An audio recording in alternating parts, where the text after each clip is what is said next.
Hey there, macro folks. This is Mr. Hooker, and today we are rolling into Chapter 9 Business Cycles, Unemployment, and Inflation. This one will be two videos. First one, we'll go through business cycles and unemployment, and then we will tackle inflation in the second video. So let's get on to the work. And here we go. Business cycles. Those are the alternating increases and decreases in economic activity over time. So there are four distinct phases of a business cycle. They always come in the same order. They are the peak at the very top. The recession is the downward slope. Then the very bottom is the trough, and then we go up in the expansion. So you will always have a peak, recession, trough, expansion, and those will always go in that order. Please know that order.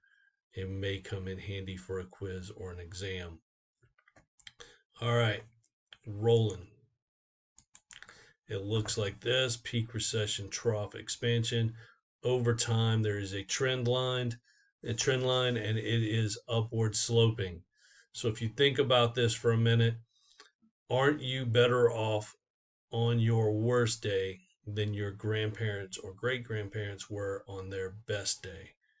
Um, Depending on how old your grandparents or great grandparents were, they may or may not have had air conditioning or indoor plumbing.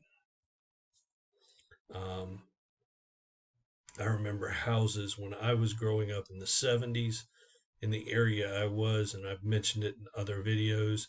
You still can't get cell phone reception, um, or or good internet really out where I grew up. So, but I remember houses out where I grew up who still had outdoor. They had outhouses still, and that was in the 70s. So 50 years ago. So U.S. recession since the 50s, durations and months, and then the depth in real GDP and real output. So 10 months, 8, 10, 11, 16, 6, 16, 8, 8, 18, and then 2. But notice that um, even though that last one was only 2 months, the decline in real output was 10%. So even though our and our last two are pretty much our most severe, so our recessions and then that one 27 to 07 to 09 was pretty long. Um, our recessions are short, are getting short, but um, they are also more severe. So our recessions now have started getting more severe than they used to be, and that is somewhat due to some of the laws that have been passed to help folks out, help corporations out, and all of that stuff, and some of the other things. And so um, that's my opinion on that. When you help the corporations and you don't help the people actually funding those corporations, you have missed a point. And so I do believe that they have missed a point in the way that this whole economy works, because the people funding those corporations, if they don't have the money to actually get out of this, we're all screwed. And so um, corporations will be fine if people can buy their goods, but the government bailing out the corporation does no good if nobody can buy the goods from the corporation. So there's a problem with that, and that's one of the things that causes these deep recessions, because the people are still hurting for so long, and therefore there's just nothing to happen. Um, but I'm also one of those people who believes that they need to let some of these banks fail rather than bail them out, or corporations in general fail rather than bail them out. So that's just me. Um, who determines when we're in a recession?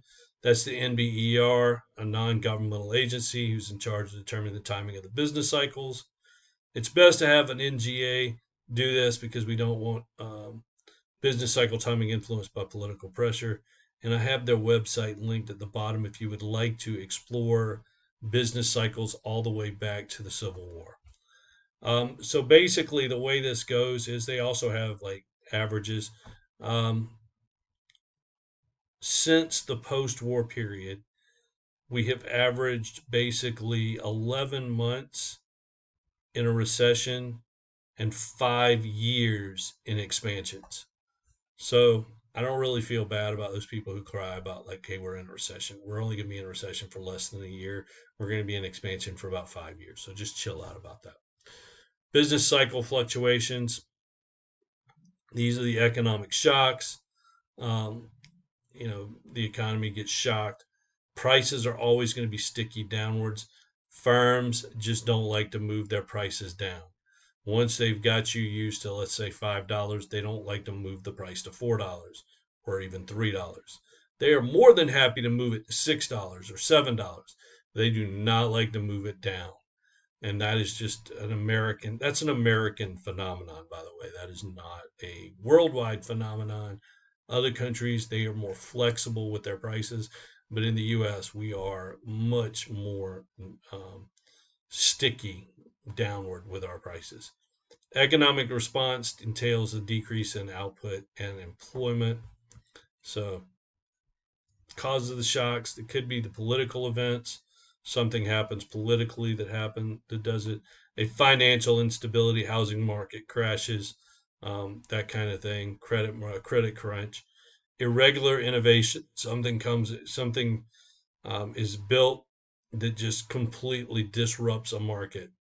And so, all of a sudden we have a new product or a new firm that just disrupts a market. And that is just insane how that happens, but it happens. Productivity changes. We're typically a very productive nation, but if productivity falls in a big way, that's going to be something. And other monetary factors may happen as well. So the cyclical impact, durable goods are affected the most. Capital goods, those goods used to make other goods, are a big thing that would get affected, and consumer durables. So what happens is a business was planning to buy a new big machine.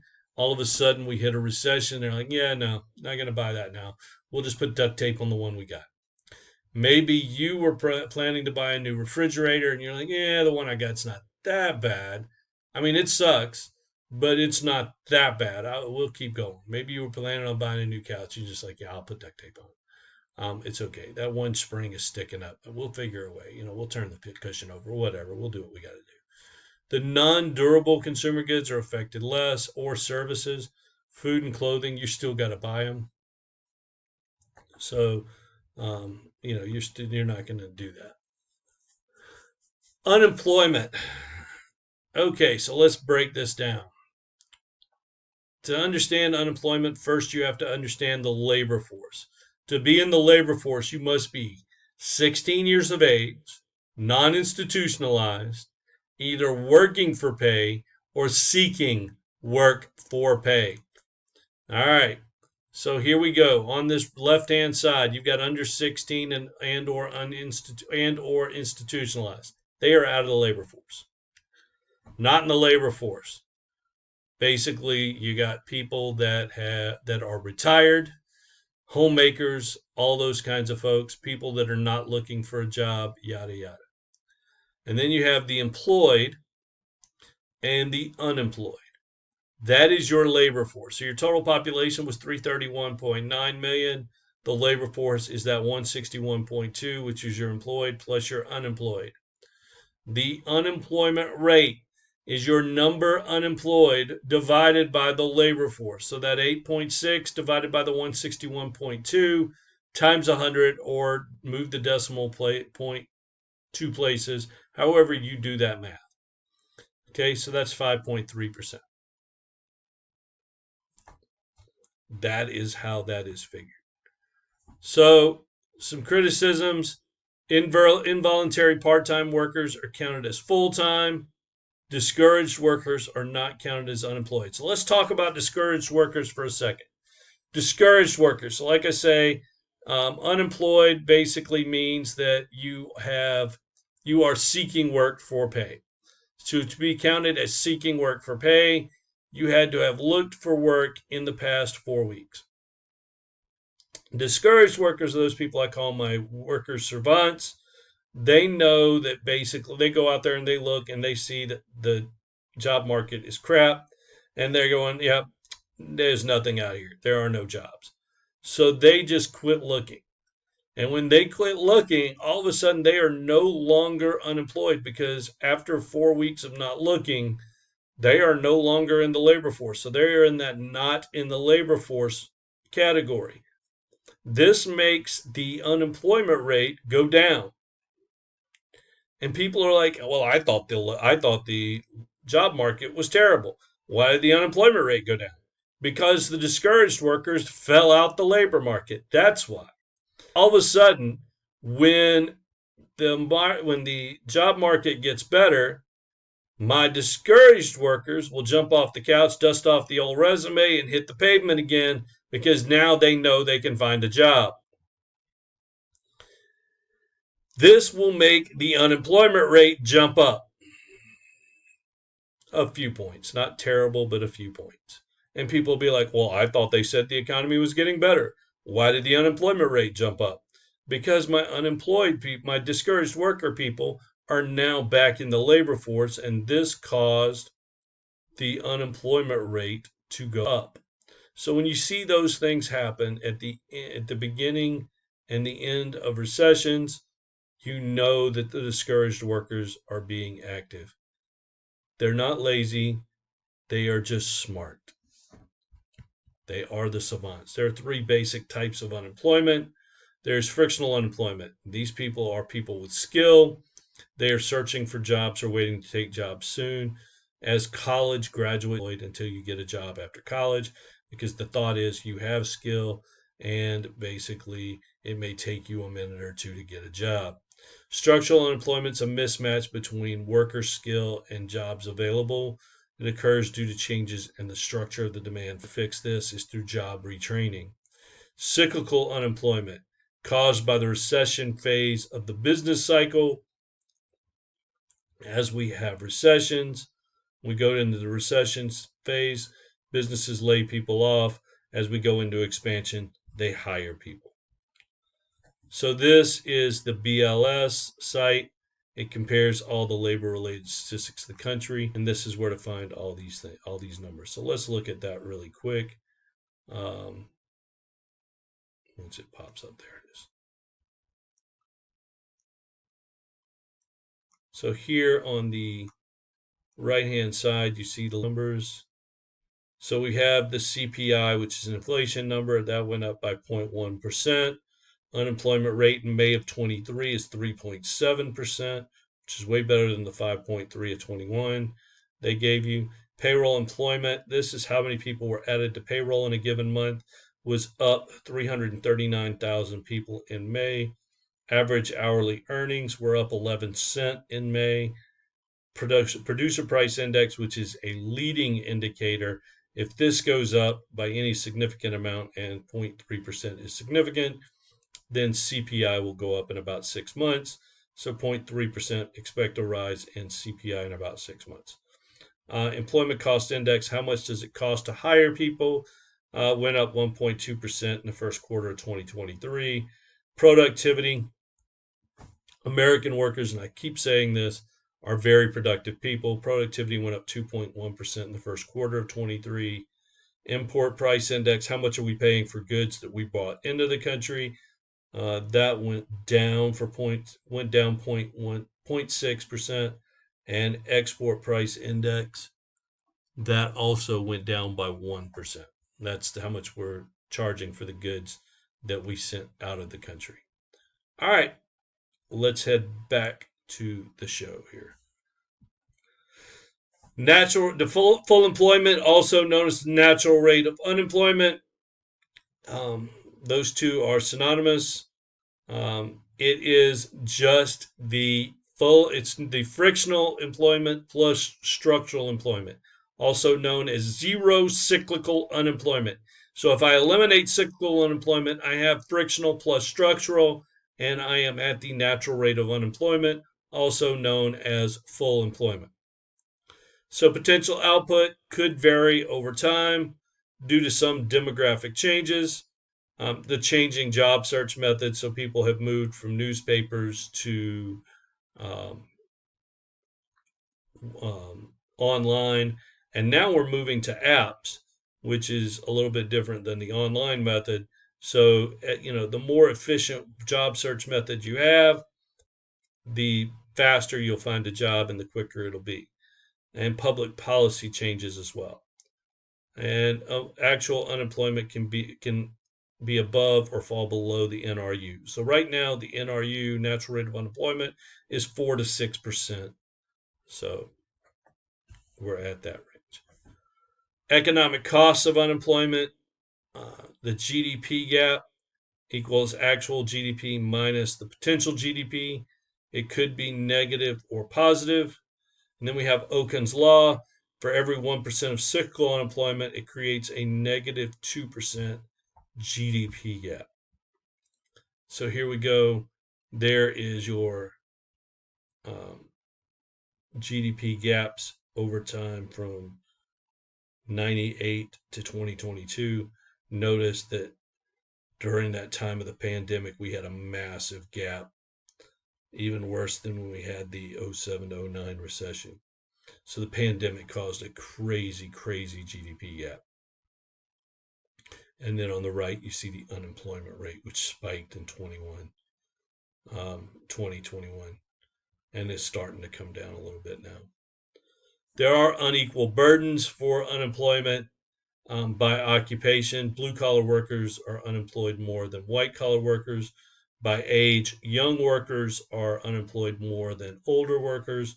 And well, I take that back. So it's young or unemployed at a high rate, and then as you get older, you're unemployed less, and then as you get older, you are at the back end, you are unemployed at a higher rate. Race and ethnicity, African Americans are unemployed at a higher rate than white folks. So are Latin Americans. Actually, Asian Americans are unemployed at a lower rate than white people, though. Gender, females actually are unemployed less than males. So females actually stay employed longer and are unemployed less than males. I don't know if males are just hotheads or what that goes to, but we have a higher unemployment rate than females. Education, the higher your education rate, the lower your unemployment rate. And on duration, uh, there are those ones that are like serially unemployed, but for the most part, most people are unemployed for short periods of time. The ones that are unemployed for long periods of time, it's typically the same people over and over, but there's very few of those. So here's those numbers. Occupational, managerial, and professional, 2%. 2020 that was 2019 at full employment. During the recession, it was 4.5. Construction extraction 3.9 at full employment, and 9% during the recession.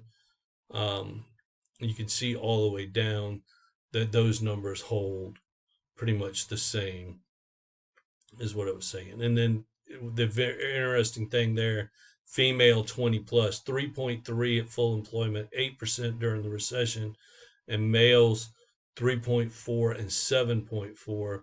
So a lower, there that goes.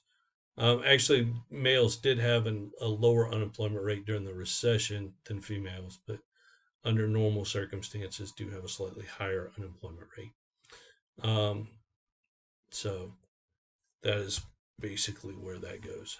Non-economic costs, loss of skills, loss of self-respect if you're unemployed for a long time, plummeting morale, can cause families to disintegrate, can throw people into poverty and reduce hope. So you have increased suicide rates, heightened racial and ethnic tensions, increased rates of suicide, homicide, fatal heart attacks, and mental illness. It can also lead to violent social and political change. So the health risk with unemployment is real. There's a higher risk. There's a higher risk for heart attacks, mental illness, and suicide in a bad way. We're going to do inflation on video 2, so I will see you there. Take care now.